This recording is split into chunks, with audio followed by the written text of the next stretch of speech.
अस्सलामुअलैकुम सामीन। 17 सफ़र मुज़फ़्फ़र और 4 सितंबर है।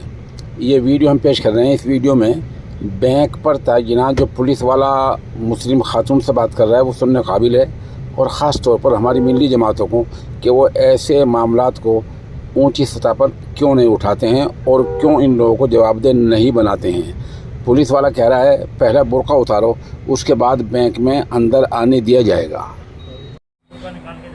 क्यों बुर्का क्यों? बुर्का अलाउ नहीं है। कौन सा बैंक, कहाँ लिखा है कि बुर्का अलाउ नहीं है? मैं तो फर्स्ट टाइम ही आई हूँ यहाँ पे बैंक में। क्या बुर्का अलाउ नहीं है?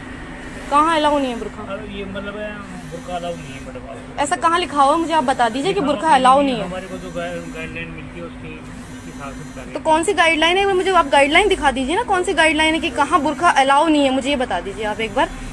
लंच में कौन सा लॉक लगता है?